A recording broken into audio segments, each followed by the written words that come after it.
So I never found gainful employment.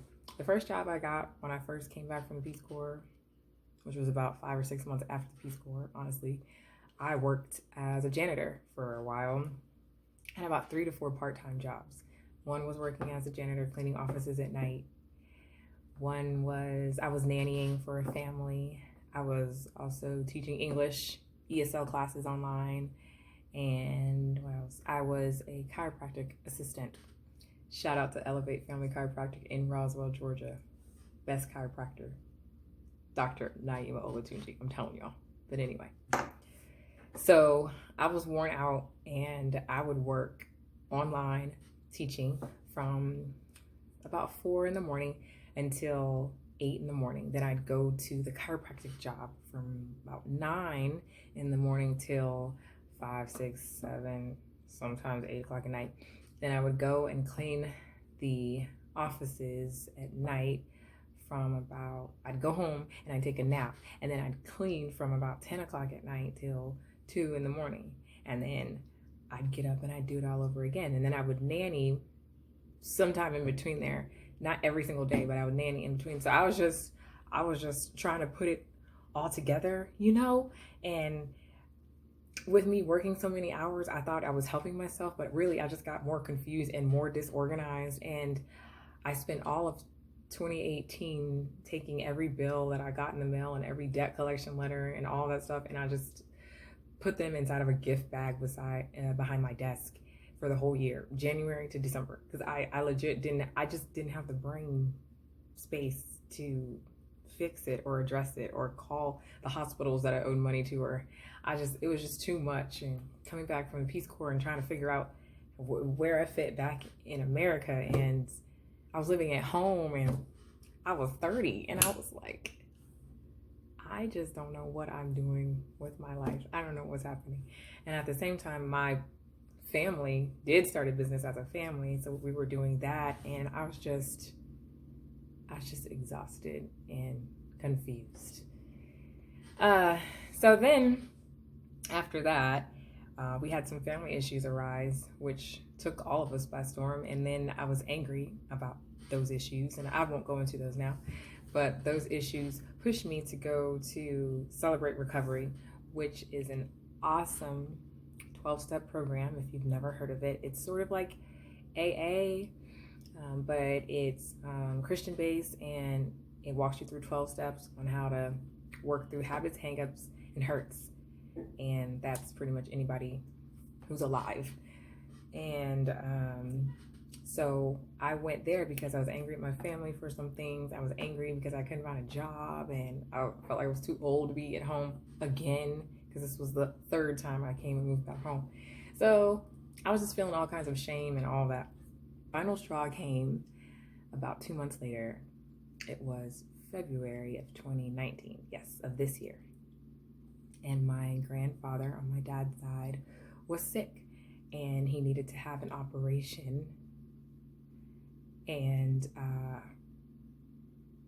he lives 2 states over, or just in North Carolina. I live in Georgia and he lives in North Carolina, and our family was gonna go drive up and just get a hotel room and stay near him in the hospital and all those things.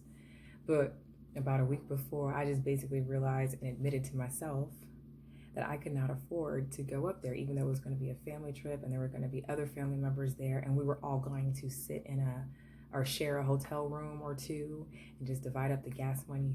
I legit had about $120 in my account, and then I had a bill for like $70 coming up, and then my phone bill, and I did not have the money to go visit my grandfather. And this is my dad's dad, and I told my dad that I couldn't go, but I wasn't bold enough to tell him why, because I was embarrassed. And so I was telling him, oh, Dad, I'll go next time. I'm not able to go this time. And he cut me off in the middle of my explaining why I couldn't go. And he said, why? You don't have any money, right? That's okay. You never have any money. Don't worry about it. It's cool. And I looked at him and in shock. because I couldn't say anything back to him because he was right. And I was just thinking to myself, like, this is really what people think about me. Like, oh, she's nice and she's sweet and she's cool and she'll help you, but don't ask her for any money because she never has any. So I went upstairs to my room because I told you I was living at home. And I took out that list of debts that I had made and I put it on the floor. And I stood on top of it. And I told God, this is it. Enough is enough. So when I sit and think about my grandfather, who's still alive, he's fine. He's only 50 years older than me. But my grandfather grew up in middle of nowhere, North Carolina. And he was born in the 30s, right? And he was not allowed to go to school. I just found out a few years ago as an adult, like, that he cannot read or write. And I am a published author, and he legit cannot write his name. He writes X's to sign his name. But my grandfather didn't let that stop him. He still went to work for, 50 or 60 years and provided for his family, and he never gave up. And by providing for his family, he helped to raise my dad, who later joined the Army, and then here I am, 50 years later, published author, 2 degrees, and can't afford to go see my grandfather. It's not okay. It's not okay. So I stood on top of the paper and I told God that I would do anything to get out of this debt, because I owe it to myself and to my family and my grandpa to do better. The borrower is slave to the lender. And no, I have never been a slave. I've never picked any cotton, but I felt like a slave, and I felt like I had wandered into it on accident, and I couldn't breathe. Like, I couldn't figure out how I ended up in this mess, but I knew I had to get out. So that was February of this year. And I just decided that day that whatever it was, I was going to say yes, and I was going to do it. So I'll fill you in on all the details in between there, but became a truck driver, went to truck driving school in June. I disappeared from everyone and went to trucking school and got the CDL, failed 3 times, and then passed on the 4th time.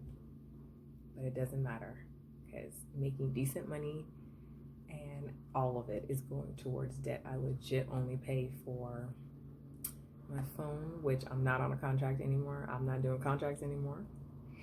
I just prepay my phone, and I pay for groceries. No rent, no mortgage. I don't have any children yet, and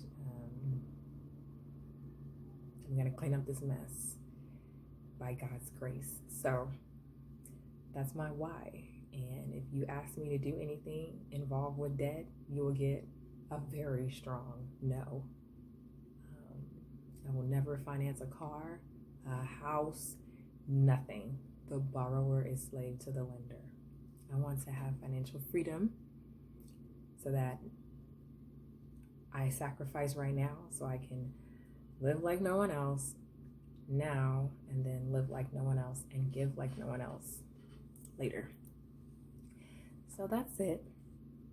Just wanted to be transparent, and if you have any questions, I'm open. It's fine. That's me. I'd love to hear about your debt-free journeys or what it is that you're reaching for and why. So be blessed, kings and queens.